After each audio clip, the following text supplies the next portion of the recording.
Great defeaters, new and old. Welcome back to the breakdown. But just before I carry on and we go into everything, I have to do something that I believe you're accustomed to, and it wouldn't be right if I started the show without doing this.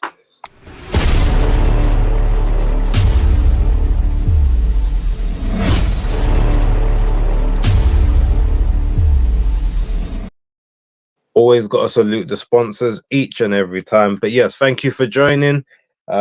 This is the breakdown with your hosts, BaseDaKID and Tony the Pugilist Boy. We are the children of the game. We're gonna skip all the formalities. Both of us just want to really deep dive into this and conserve as much energy as possible because next week show is going to be a doozy. Obviously, you got Canelo Munguia, and we will also be doing Inoue and Neri on the same show. So there's going to be a lot going there. So this one, we're going to amalgamate a lot of stuff. Before we do start with the road call and everything else, obviously, big condolences to Francis Ngannou on the loss of his son Kobe. I think it was yesterday. Tragic news, not a great thing. You know, a father is never supposed to outlive their son. So yeah, much peace and prayers to him. And also, like to give a personal condolence to Alicia Baumgarten on the loss of her father, Mario Guzman, who passed away. I think it was over the weekend or Friday last week. So yes, never nice. But you know, this just gotta try and live life to, I guess, the fullest, live it to the best possible existence that we can. And yeah, Tony, any quick words before we carry on? No, I mean, we have to always remember that life can be short. It can be cut at any given time. So, I've lost a couple of people literally within the last week myself as well. I was trying to see if I could get across for a funeral out in Cyprus, but it didn't happen. So yeah, dearest, make sure you touch base with your nearest and dearest friends and family, because you never know what could happen around the corner. Yep. And with that, we will get started. So yeah, the quick roll call. Philip Answer, big ups to you first in the building. Untraceable was second. Shout out to you. Clyde, big ups to you each and every time. And Daniel J. Boateng is also in the building right now. So I guess the quickest thing to sort of start off with, as it was a pretty much a non-event, is to go with Virgil Ortiz Jr. and Thomas Dulorme. So what I'll do, Tony, I'll let you start off with that one, purely because we can touch briefly on obviously the next steps for Virgil and why none of us was really too upset about this fight taking place. So go for it. Okay, so this was Virgil Ortiz. I think I have a question for you on this one. So the question is, what weight is Virgil Ortiz boxing at? He's supposed to be 154. He hasn't made it in the last two fights, but I guess they're not trying to, because of obviously the rhabdomyolysis thing. Probably they're just trying to make sure that he's comfortable getting down to in and around before they test him at the actual 154 limit. So he is 154, but he just hasn't made weight yet for championship. But he's not fighting for championships. Okay, so Virgil Ortiz came in at 155.5. Thomas Dulorme came in at 154.5. These two guys have previous, as they were former sparring partners. This fight, as you will see, was not long at all. They seem to know each other fairly well. It was listed as a middleweight, as you can see, 5'10", both of them. Dulorme has the longer reach. This fight has actually kind of been preempted as a win for Virgil Ortiz, and that was what exactly happened. You're going to see a body shot coming up fairly shortly. There's really not much to talk about. A little bit of action in the first round where they're both sort of trying to find, their space and their gap. Ortiz, as always, hands very well positioned, and there you see it. Very short shot. It's going to repeat over and over because it was so short. He keeps his hands very high placed. Something that I'm very impressed by. You see the hand placement. The hands are right up there, and then when he sees a shot, delivers it with great speed. You might want to see that hand come back to the head after he delivers it, because if you can time it and you can hold that shot, then you might be able to see and connect with the right hand to the head as he throws. Unfortunately for Dulorme, it was night, baby. And this now sets up a fight which has been preempted against Tim Tszyu on the 3rd of September on the undercard of the Terence Bud Crawford versus Israel. What's his surname? Madrimov. Thank you, Base. Undercard, which if anyone has seen that undercard, which I'm sure you all have, it's looking stacked. It's absolutely stacked full of fighters, and obviously Virgil Ortiz now goes from 20-0 to 21-0 with 21 KOs, the most destructive puncher in boxing, bar Artur Beterbiev. So it's going to be interesting where he goes, because as Base has alluded to, there is the chance that he will get down to 154 eventually. I'm not sure whether he will continue to campaign at 154 because he's clearly a big guy.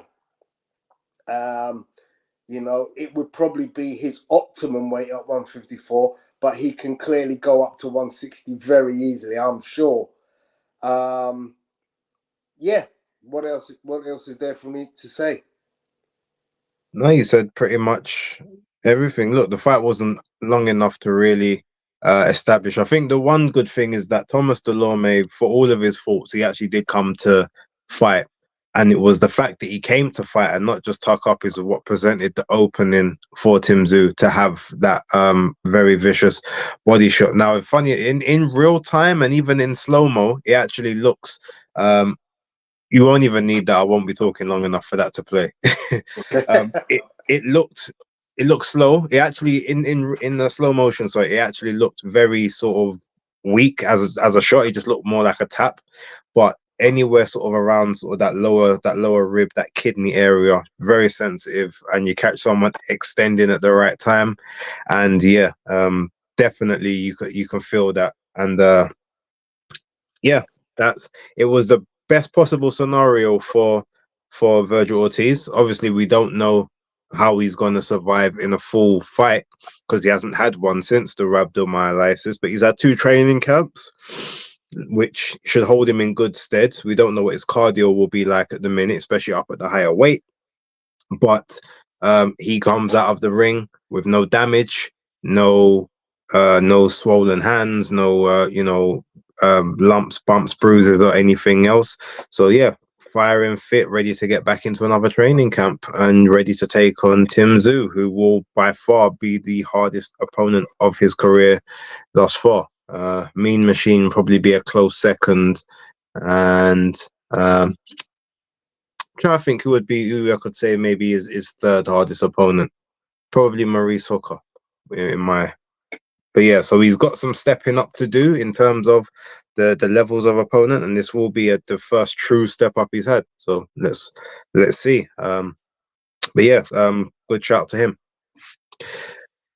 Okay, so I think what we'll try and go is we're going to go to the Matchroom card very briefly.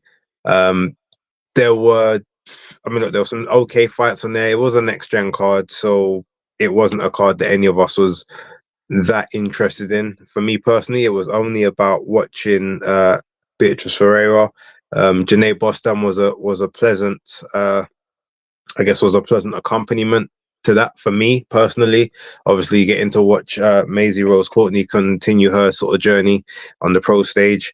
And also, I guess a big shout out to Hamza Udin, who we don't have any footage of here, but made his pro debut. Sam Jones managed fighter. He's got a from what I saw now, I might have to watch the fight again because I was kind of watching it sort of in a screen in picture in picture screen, and from what I saw, he looked very crude and it looked like he was missing a lot of shots. But he did look exciting. He looked like he had some he had good fluidity. I like the fluidity of his movements, but I'd have to go back and watch because honestly, from what I saw, and I think I may have been driving at the time as well, so I wasn't giving it my full attention. But yeah, I wasn't. I can't say I was impressed, but I also can't say at this moment I wasn't. So I'll kind of just leave it there. So But can I come go in for it. on that one? Because I actually did watch both the Maisie Rose Courtney and the Hamza Udin because they were on the prelim on YouTube very early before I went out on Saturday night. Maisie Rose did very well. She boxed extremely well against her opponent. But Hamza, obviously, he's repping Prince Nassim heavily, coming in with the hot stepper music, and then instead of using his fundamentals, which he has great fundamentals, being a very talented amateur, multi national champion, he seemed to want to be the showstopper like Hamid, and I was kind of disconcerted by it because I kind of felt like, look, you're on your debut, do what you've been doing. You know, you wouldn't do this in the amateurs. You would probably be looking to score a lot of points because you don't have a lot of time. You've only got 3 rounds. So stick to what you know and do the fundamentals well. You know, the jab to me is the most important punch in boxing. And he consistently in the first 2 rounds ignored it. He almost was like, I don't need a jab. And yes, his opponent was not the most attack-minded opponent, but you know, you've still got to do the things that you know will get you along the way in the professional ranks. You know, don't get into bad habits. You know, I say that knowing that we talk a lot about flashy fighters, obviously Prince Nassim Hamid, Ben Whitaker, but they still at some point in time in their fights still show that they can do the fundamentals, which is control distance, use their jab, and set up shots. And that's what I felt Hamza was missing. He just wanted to showboat with the flashy uppercuts and the big hooks. And I got to the point where I actually was saying to this myself and my partner who was watching with me, I was saying, this kid, he looks flash, but unfortunately, he ain't going to go far unless he can show us that with these big hooks that you consistently can hit your opponent with and these big uppercuts, you can stop a guy. That's what I felt. It was like, you know what? It's not really going to see you very far in the game. And luckily for me, I've seen plenty of guys who come in the pro game and have that flash style. And then when it comes down to it, they come against an opponent who can beat that flash style, who just wants to work, and they got caught a cropper. And luckily, just as I was saying that, he got the stoppage. Probably a premature stoppage, but stoppage nonetheless. He needs to go away, work on his fundamentals. He's, it's flashy. Some people will be a little bit like myself, not really impressed by all that flash. Because if you got all that flash, people are going to expect knockouts. And quite frankly, he to me doesn't have knockout power. Yes, he stopped the guy, but he didn't knock him out. Fair. Right, Peter McGrail and Mark Leech. We'll talk about that now. Now, apologies to all, because while I was watching the fight, again, it wasn't a fight that was really interesting me that much. It was a pretty much a foregone conclusion as to how it was supposed to play out. Um, the one thing though, Peter McGrail didn't look like he was cutting the same angles that he had been cutting in his previous fights. So I'm just wondering if the obviously the shock knockout defeat that he's got to Jericho Quinn, whether or not that's made him almost want to stay central, so where he can see his opponent's hands pretty much at all times. But it was, I believe it was Southpaw v Southpaw, which obviously isn't always the greatest style matchup, especially when you don't fight a lot of Southpaws as a Southpaw. And yeah, it was just one of those. It was just a fight that just kind of seemed a bit one-sided, where Mark Leech had moments in it, but it wasn't.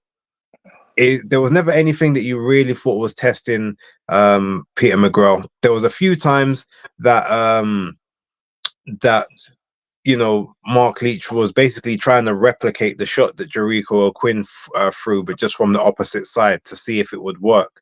And he caught McGrail a couple times on the arms. There was, I think, one or two times where maybe you caught him on the sort of the side, but the face, the arm would have been blocking it, the glove would have been blocking it a bit. So overall, I mean, look, it was a fairly comfortable points win. I think the scorecards were pretty much like 90, 98, 92, 99, 91, somewhere along. It was actually 100 to 90 on one judge and 99 to 91 on the other two. Yeah. Yeah. Sounds about right. I probably would have edged closer to 98, 92, 99, 91, but yeah, it wasn't really a particularly competitive or capturing main event, but it was a next gen show, so obviously we do have to take that into consideration, and that was not the fight that we were supposed to get. So with that being said, fine, you just kind of accept it as it is. Okay, Philip Hanser, do you think that Peter McGrail could become a world champion? No, not in the weight class that he campaigns in currently, in my opinion, Philip. But yeah, I haven't really got much time to talk more on that. Right, okay, so moving on to a fight that you did watch. Junaid Boston. Yeah, go for that one. Okay, Junaid Boston. So young up and coming fighter, Junaid Boston was fighting Jack Martin for the English super welterweight title. And in all honesty, Jack Martin gave a fairly decent account of himself. He was, the senior of the two fighters, and I think he wanted to sort of. He was the title holder as well. I think he was wanting to upset the upstart young cocky fighter, but in the end, you'll see some beautiful shots picked off by Junaid, and it ended in round 8. Some beautiful hooks from Junaid. He got a warning in round 6 for throwing low left hooks. He was repeatedly hitting the belt of Martin or straying a little bit low. But yeah, after that, he sort of picked up his shots and ensured that he weren't throwing them so low. He picked beautiful shots on the retreat. He was boxing sometimes off the ropes. So he showed a full, arsenal on the night, boxing both on the front foot, boxing on the back foot, picking shots, timing his opponent really well. Good stiff jab early on. Again, look, you can have all those flash knockouts, the flash shots. But yeah, he showed more than, for instance, Udin did that we talked about previously, because he showed he's got good fundamentals. The jab was effective. He destroyed, he broke apart his opponent systematically, and as I said, he got the the finishing shot at 2 minutes of round 8? Yeah, look, it was a good performance. There are a few issues that have persisted with Janae Bostan. I keep seeing, which I'm not. Well, I can't say I'm not enamored by them, and I can just tell that they're recipes for disaster. He's, to me, for the most part, he's still carrying his chin way too high in exchanges, and when he's pulling out of exchanges with his opponent. And even if you see there, when he actually managed to get that knockout or the knockdown, as great a punch as it was, as he's exiting chin up, out to the side. He's lucky that obviously the counter shot didn't hit him. Now, whether it would have done him any damage is another story, because Jack Martin is also a guy who's fairly light punching. 10 fights before that, 4 KOs, 40%. So you wouldn't really look at him and think that he's sort of got the stopping power. Plus, Boston has the height and the reach advantage over him. Now, I think Boston's a great talent. I said that, and I've said that from before. But the carrying of the chin as high as it is, especially when for the most part you're actually looking down at your opponents, to me is very concerning. His chin, he needs to work on the reflex to keep it tucked in any exit and entrance motion that he's doing, for my personal opinion. Now, look, I know I'm not a professional, so maybe someone else will tell me, well, it's not that easy, or what do you know? But I've been around enough boxing in my life. I've been around enough gyms to know that, especially if you're going to try and do the arms down type sort of I don't want to say that phrase because it is a bit of a moment, but when you're doing the arms down retreat, that's what we'll say. Yeah. So when you're backing out of the exchange on the retreat, you got your arms down, and all you're trying to rely on is just some head movement. At some point you're going to misjudge that distance, or someone's going to have a longer reach than you thought, and you're going to get caught right at the end of the shot, which is probably the worst place to get caught, because the full extension is on it at that point. So outside of that, I mean, look, his punch picking was great. The shot selection was great. Martin showed that he was fairly durable, because he took quite a lot of shots and didn't, wilter and wither away. It was literally just one shot that just sort of scrambled everything and took him and just took him by surprise. So, congrats to him, obviously, for being as tough as he was. And well done to Boston for obviously, making the fight look fairly simple, as he did. But he did wear some of the wounds of war afterwards, which just shows how he was, exiting out of certain situations with his hands down, or not blocking and protecting his face. So yeah, there's still a lot to work on, but I don't think a lot of the things are gonna be worked on until he's in there with better opponents. So the fight, you could see that there was a bit of improvement on this one from the Gordy Russ, the third fight he had last in America. Now he needs to stick at that kind of level where there's genuine jeopardy, but you should be good enough to get through it, just to tighten up and neaten up on a lot of the deficiencies that he is showing. But he is the English champion now, so congrats to him. And if he can stay, even if he stays in and around that level, but has a lot of, like, I guess, tough English/British fights, no more sort of, international or European journeyman type levels now. Just stick with that domestic scene until you're ready to go to proper European fringe level, or you go in with more of those gritty American styles, as we saw with Gordy Russ the third. And then that is what will stand him in good stead moving forward. So, Anything to contribute? I just wanted to say, actually, I was having a thought about this earlier today when I was reviewing some of the non-action from a couple of fighters who we're going to talk about later, particularly Jose Ramirez and Bartholomy. When people are off for a long time or on the development stage, sometimes I think, should they just take some like cannon fodder. I know it's not something that we, the public, appreciate too much, but I look at the Mexicans, yeah, and they just take cannon fodder when they're not fighting. They just go, okay, you know what the hell? I'm going down the local boxing club and I'm gonna take some cannon fodder.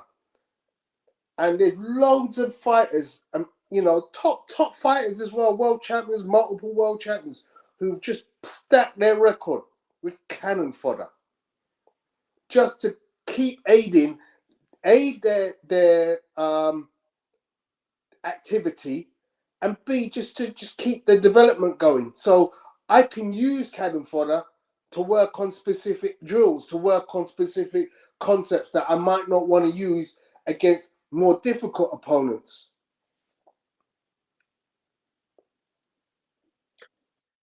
You finished the thought? Yeah. Oh, okay. Yeah.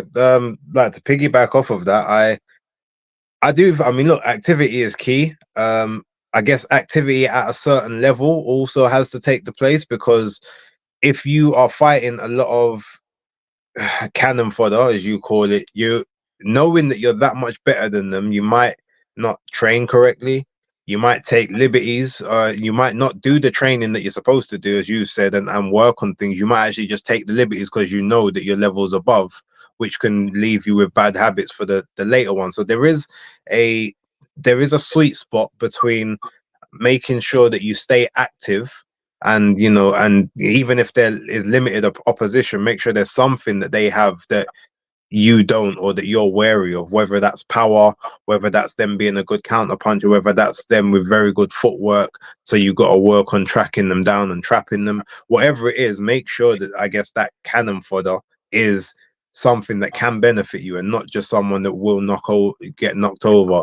And I mean, look, because in Mexico and those places, it's fine, because you essentially, a lot of the time, they just fight one way anyway, so they'll fight that one way with everybody. Whereas when you get to when you're in other places, they don't have that same sort of gung-ho type style, and because of that, they need to work on things a bit more a lot of the time. I mean, that's a bit of a generalization, but for the most part, I feel like that's why a lot of those Mexican fighters have such big records, because they already know what way they're going to fight. That's the A, B, C game plan, and you just keep going until you go. So yeah, that's sort of my thoughts on that one. But yeah, cool. All right, now with that being said, we'll stay on this one. Just last topic, gonna move over to Beatriz Ferreira versus Yanina Del Carmen Loscano. Now I don't think Tony saw much of this fight, so I'm gonna take the lead. However, this is a fight I'm quite happy to speak about. As you guys will know, Beatriz Ferreira is one of my favorite female boxers at the moment, and the fact that she's going back for a gold medal in the Olympics in Paris is noble. I actually hope she gets it, so that she can kind of make more history for her and Brazil. But yes, so this fight, the first thing that you noticed about both women is, I think, even though they're both billed as being 5'4", that's definitely incorrect. Beatrice is probably 5'4", and Yanina's probably closer to about 5'6", 5'7". Either that, or Beatrice is maybe 5'3", and then Loscano is 5'6", because there was a distinct 2 to 3 inch height difference between the two. And in the first couple of rounds, that height difference definitely did cause Beatrice issues in terms of trying to find her range. A lot of the time she was also coming in not so much arms down, but she wasn't in a high guard, sort of trying to find a way to get in, sort of get through the front door.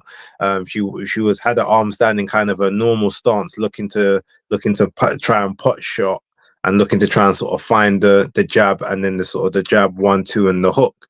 But several times she did get caught coming in to Loscano's jab, and it seemed as if the range and the reach was going to be a bit of a problem. But with her having a lot of the quicker feet, she was able to sort of get her jab off at certain times, use her power advantage over Lascano to basically get her attention on several occasions. Use that to then slip inside the jab and start working the body. Now, when in those first 2 rounds, it was very competitive, and Lascano was having a lot of success. But once that body work started coming in the second round, and again sort of in the third, Lascano's work rate started to drop a little bit, and she started looking for the counters rather than trying to punch with Beatrice like she was doing before. In the third round, she actually, I think it was the third. There was a moment Beatrice caught her with a big overhand right, and it staggered Lascano back. But I don't think Beatrice thought that she was hurt, or she didn't realize the telltale signs that she was hurt as quickly as she needed to.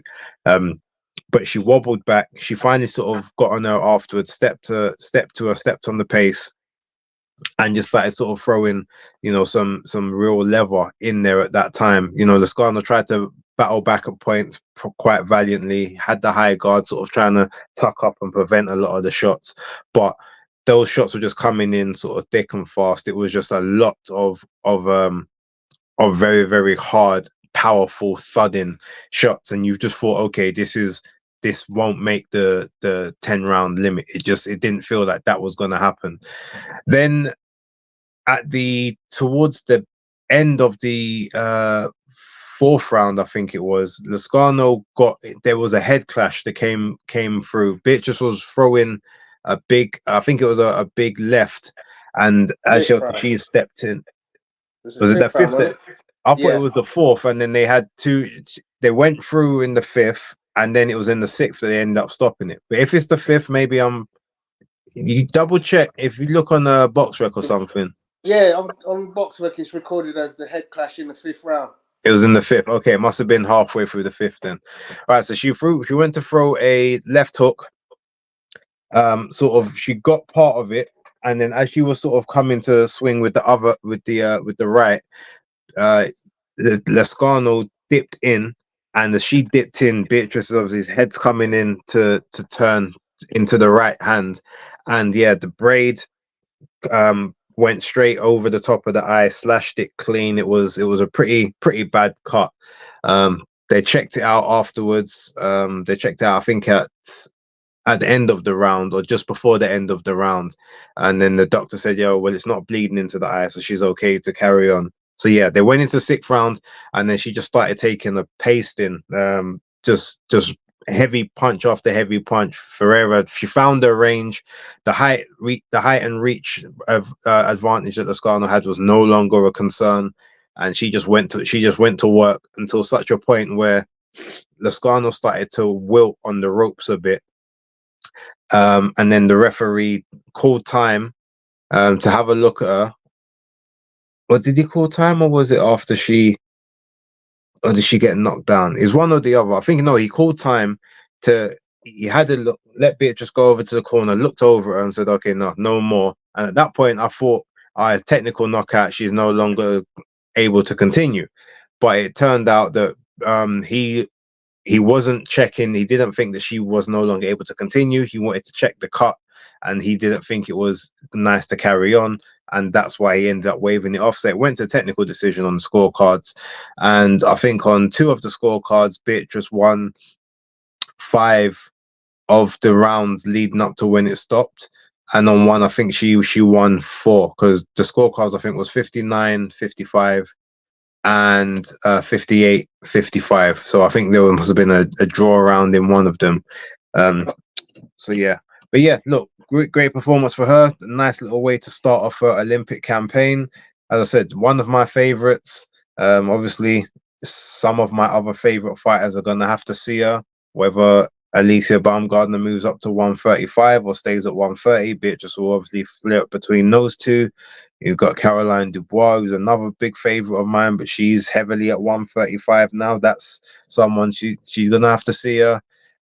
Rhiannon Dixon at some point may have to see her, or Terry Harper. I'm sure that they'll probably do Dixon versus Harper next as a voluntary before they look at more unifications potentially. But Beatrice is she's gonna have the belt to entice people, but it's gonna be, she's gonna be avoided. She may end up being the boogie woman until she gets a little bit older and they try to age her out a little bit. That's kind of the way it may look moving forward on that. But as much as she is undersized for 135, that power is a massive equalizer for her. So she could probably, by the time that she finishes the Olympics, she could probably even go down to 126.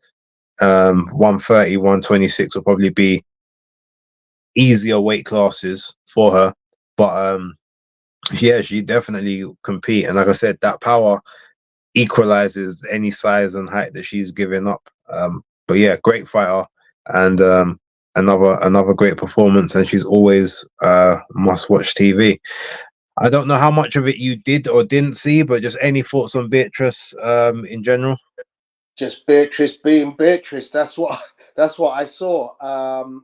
Beatrice has a she's not known as the beast for no reason. She's got a very foot forward, aggressive technique.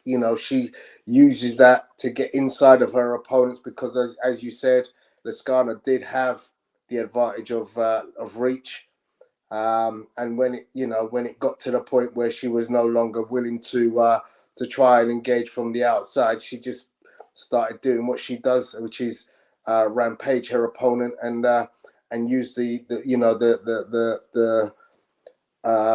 attacks with multiple punches to outwork her opponent. Interesting fight because first thing I noticed about this fight was it was Brazil versus Argentina in the United Kingdom. Well done, Eddie, for bringing that one together without any skirmishes outside the ring.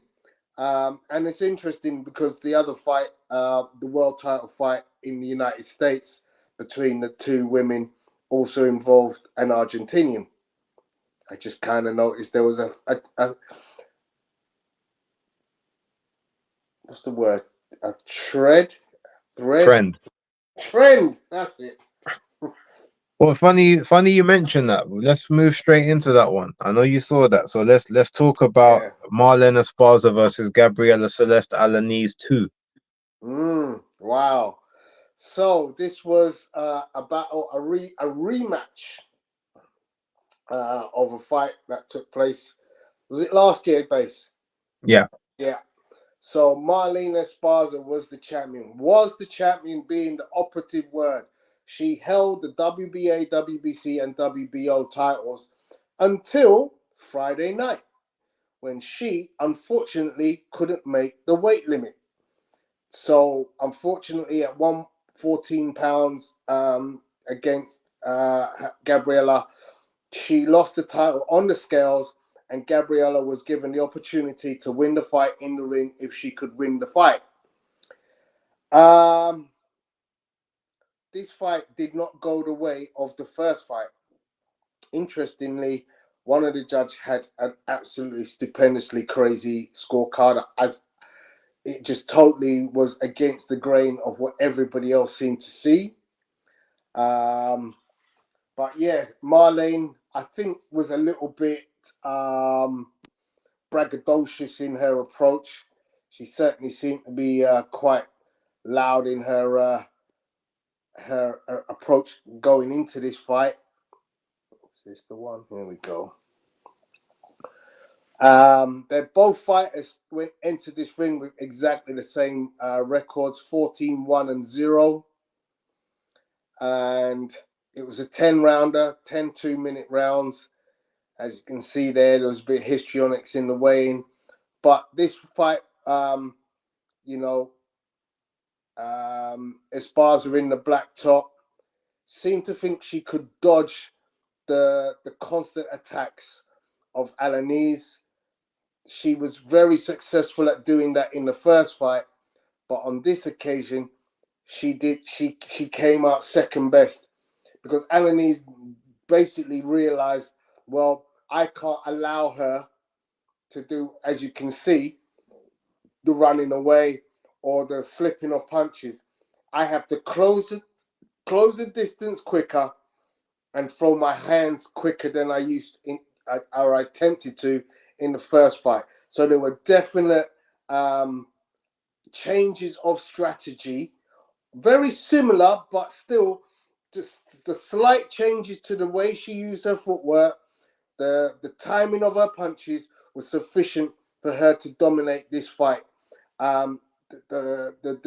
The cards were 96-94 and 97-93 to Alanis, and there was one outlier card which was 98-92 to Esparza. I personally thought it was at least a 3-round difference between the two fighters by the end of the fight. Very entertaining battle, as you get with most women's fighters at the lower, at flyweight especially. Alanis, was out for revenge, and she wasn't going to let anything get in the way this time. Over to you. The funny thing is, and I won't even talk too much about it because like the tactics were what they were similar to the first fight. But I actually thought that even though I predicted in both of the fights, I predicted that Alanis would win. The first fight, I do feel that she got, she didn't get robbed. She got hard done by on the scorecards, is what I say. I thought it was a draw. But it's funny. I thought that she more likely won the first fight than actually won this one. But I guess it's all of those dodgy decisions that Marlen Esparza has had up to this point, which has now obviously come back to roost. And whereas, without even really talking about the fight too tough, there's probably a reason why Alanis was given the decision on this one, and I'm pretty sure, while I've got no evidence to back this up, so full disclaimer, this is just my opinion, and it's no hearsay or anything to do with it, but after Marlen Esparza blew the weight, and she had already said that she wouldn't, that she's not going to be fighting at flyweight again moving forward anyway, that she was going to move up to super fly. Well, once she blew the weight and then belts became vacant, well, Golden Boy have got the only other piece of that flyweight division with Gabriela Fondora with the IBF. The last thing you want is to let Marlen win this fight and all of those belts go vacant, and now you got to go collecting them and working with other promoters. So you don't cheat Alanis on the scorecards this time, and you give her the considerations that she didn't get in the last one. And with that, because Marlen is basically no longer for that division, you get them to Alanis because you know that she's gonna be willing, whether she signed a co-promotional deal with them or not, or they're gonna want the money that can be presented. She will come back and fight for that undisputed title. So you have an opportunity to get all of those belts back to Golden Boy, unless you've already signed Alanis to a deal as well. So that's just a theory on it, which to me is why she got the considerations that she didn't get in the last one, and obviously the fact that this fight didn't take place in Texas. Anyone knows that a lot of Texas fighters get some very, very favorable, dodgy, questionable scorecards and judgments in Texas.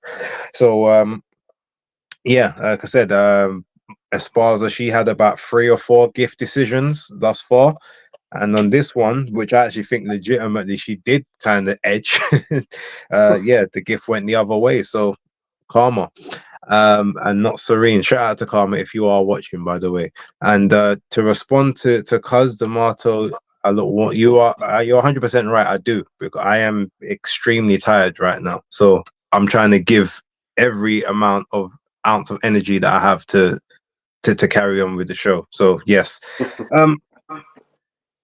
a lot of early mornings and a lot of walking the dog at the minute. Let's put it that way. So yeah, struggling, but I'm here. Thank you. And then shout out to Alex fight in my corner, because Base had to watch all the boring fights, so we don't have to. Yes, you're right. I do all the hard graft for those that ain't got the time to do it. Right. So 2 more fights to talk about. There may have been some others, but sorry, there's only 2 more I'm prepared to go into. Let's talk Oscar Duarte and Jojo Diaz aka Joseph Diaz Jr. Now on this one, I predicted Duarte would win. I saw a lot of people saying that he'd get the stoppage. I predicted on points though, because Jojo Diaz, great chin, never been stopped before, and he's been competing at these higher weights recently, and he seemed not comfortable as in terms of like he can hang with these bigger guys, but just that he's taken 135 guy punches before.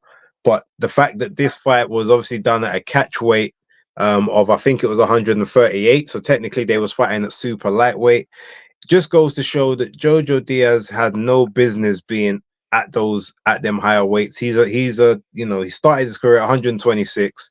He's a natural 130-pound fighter who's just had ill discipline to make weights and use the fact that he's got very good boxing fundamentals and a great chin to compete at the heavier weights at 135. This fight here is the first time he's been stopped in a fight, and he was stopped on his feet. He never got dropped. He never got knocked down. I think the ref just felt he was taking too many punches. He was still exchanging back at the time of the stoppage or just before that, but I think this the ref is round 9. This is the last round, so you can it talk finished in round 8.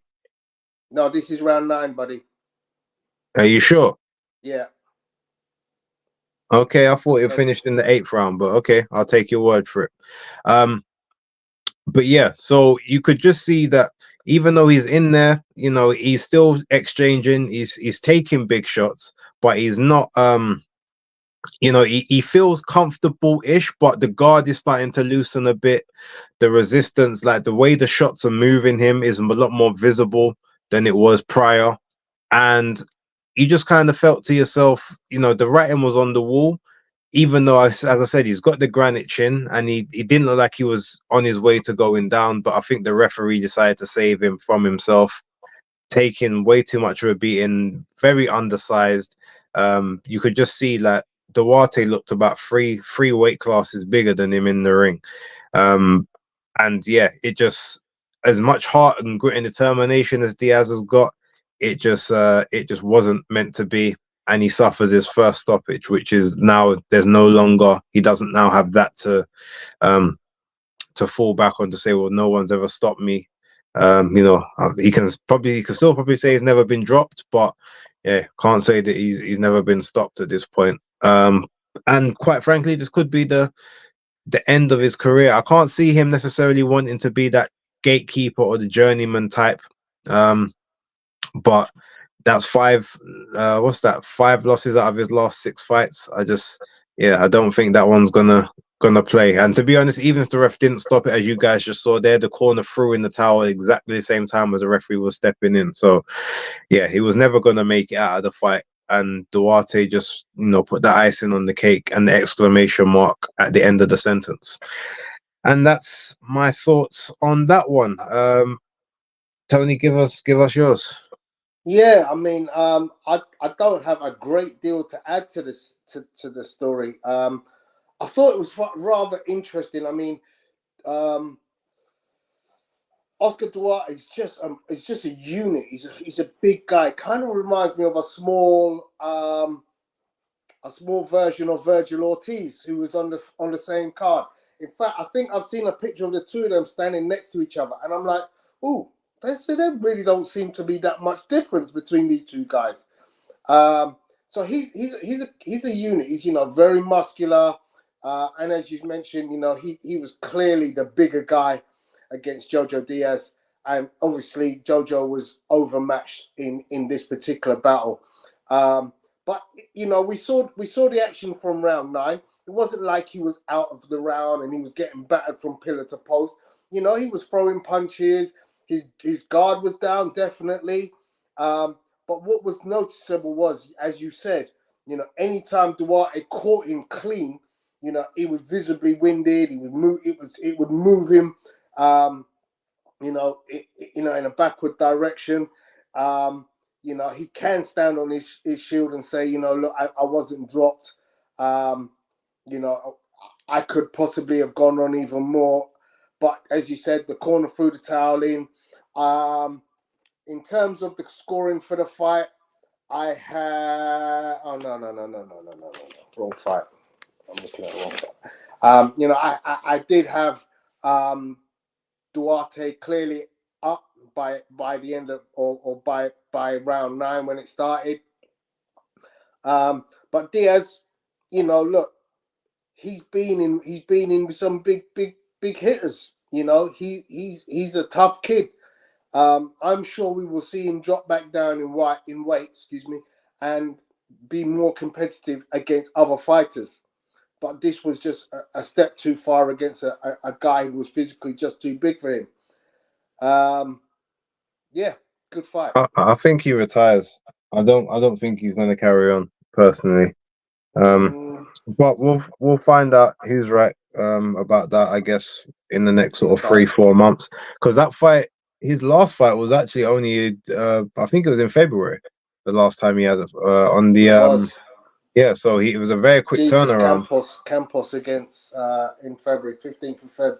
There you go. So it was a very quick turnaround for him. And personally, if I was him, I probably would have said, no, I need Duarte to come in at that 135 limit. As we saw the week before, those extra pounds when you don't have to take them off it definitely help. And Duarte just looked that much bigger that I would have sacrificed the extra £3 to get a bit more of a size parity. But yeah, such is life. But good luck to whatever he does moving forward. He's been a good servant. He just hasn't had the discipline to go along with his talent, unfortunately. But yeah, unfortunate. All right, moving on. Main event. Jose Ramirez against Bartholomy. I'll let you take this one, and then yeah, I'll sort of piggyback off. Cool. Okay, so we have Jose Ramirez from Avenal, California, against Bartholomy, originally a Cuban boxer. 28-1-0 for Ramirez against 32-1 for Bartholomy. And I think I was mentioning a little bit earlier about people taking fights when they don't fight for a long time. This was one of them situations where, you know, Jose Ramirez, his last fight was in March 2023 against Richard Comey. And previous to that, his previous fight was a year previous to that in March 22 against Jose Pedraza. And his fight before that was a year before that against Josh Taylor in May 21. So, you know, look, this guy is one of the classic cases of you need more activity, because you can't have the tools ready and sharpened when you ain't fighting on a regular basis. Luckily for him, Bartholomy has a similar record. His previous fight was a win in 2023. The fight before that was a loss in 2022 against Gary Antoine Russell. And the fight before that was in 2021. So these once-a-year fighters coming up and being main events really don't cut it to me. And it kind of showed. They both seem to, you know, struggle to find their way. I mean, yes, it turned into a little bit of a barn boiler in the end at some point in the fight. But, they, you know, you could see that these guys had not been sharpening their tools on a regular basis. Let me get the footage going. So, yeah, this was welterweight. Ramirez came in at 141, Bartholomy at 142. I had this scored as Ramirez won round 1. He also won round 2, but round 3, you're going to see some action where Bartholomy goes ape, and obviously some illegal shots were thrown in as well for good mercy by Bartholomy. He had these spurts. That was one such in round 3, where he kind of just went at it. He was, one thing with Bartholomy, I couldn't help but notice, as a Cuban fighter, I have never seen as terrible footwork as he's got. His feet cross consistently. He has really Thin legs.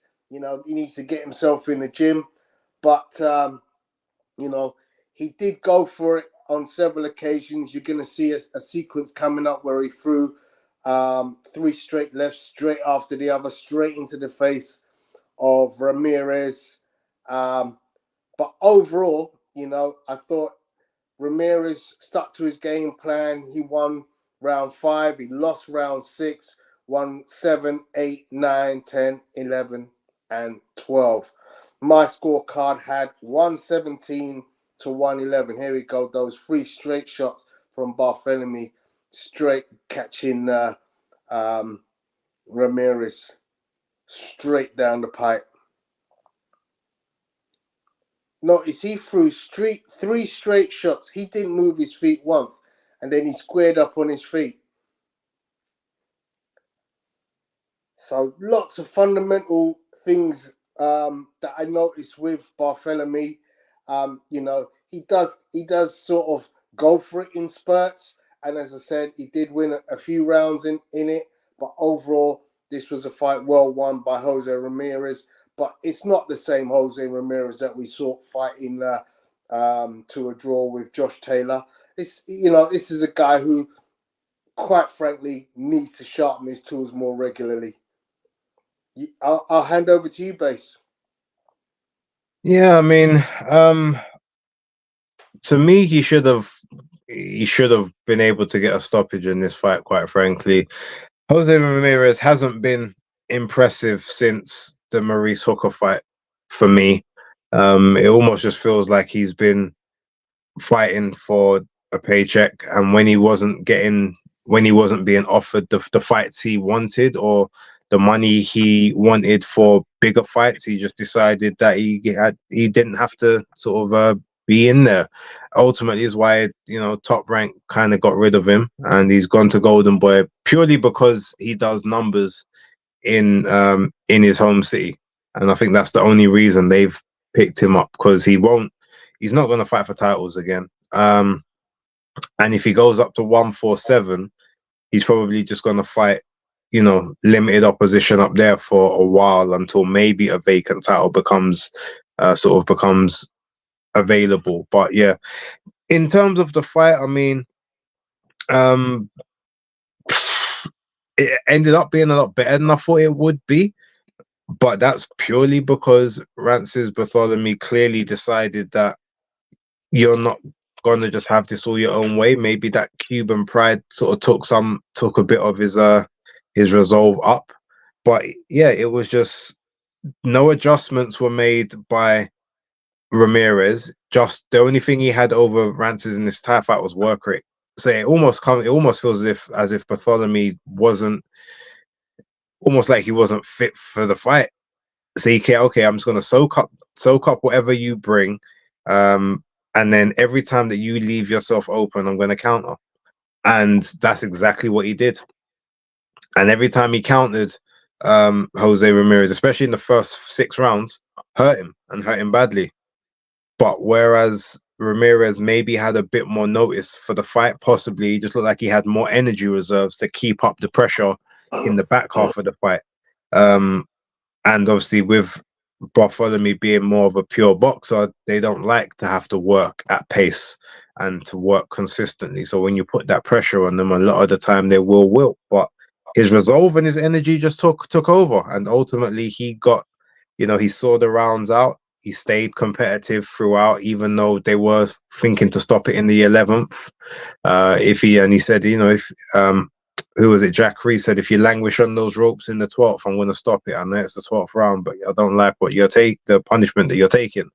So he actually got up on his toes and started moving better, more like a Cuban. And he said, okay, well, if you had done this a few rounds early, you may have nicked some more rounds. Although the scorecards, they only gave him contention for 1 round, I think. Anyway, 2 of them, I think, was 119, 109, and then 18. Was there a 118, 110? 110. Yeah, so he got 2 rounds on the scorecards, which to me I feel is still a bit. I think he probably 3, maybe 4 rounds, but I think he got 3 strong rounds. I had But three yeah, strong rounds. yeah. But it is what it is. The correct person won, but it was not a performance that was anything to write home about. Ramirez pretty much stunk the place out a little bit like Arnold Barboza did last weekend. Both managed by the same person. Is that a coincidence or just a fun fact? I guess we'll find out.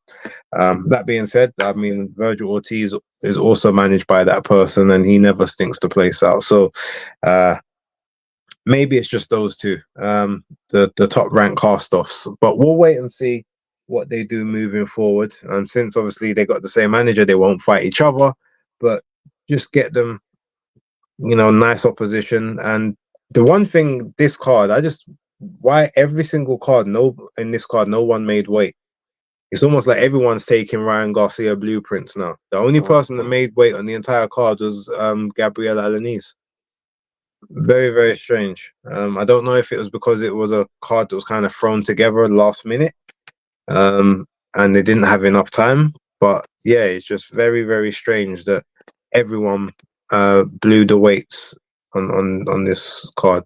But yeah, that's pretty much my thoughts on it. I'm ready to bounce. So unless you've got anything more further to add, if there's any first and foremost, I want to do a roll call for the people that came in late. G Chain, I know you came in, so shout out to you. Star Fox WR45E, salute to you. And I've just seen Yasmin Malik pop up last minute. Shout out to you, Yasmin. Thank you very much for joining. Alexander, obviously you didn't get your official hail up at the start, but shout out to you. Cos D'Amato as well. Jam Down 187, I know you was here. And yes, Beatrice does need to, she needs to either slip the jab a bit more, or make sure that she keeps the high guard when she's trying to exit in, especially when she's getting ready to load up them power shots. So let's see if there's any other people that came in. Skyliner, the editor as well. Matt King, yeah, big up to you and Skyliner. You lot are killjoy as well because of Hamza Udin. That's all right. He'll live.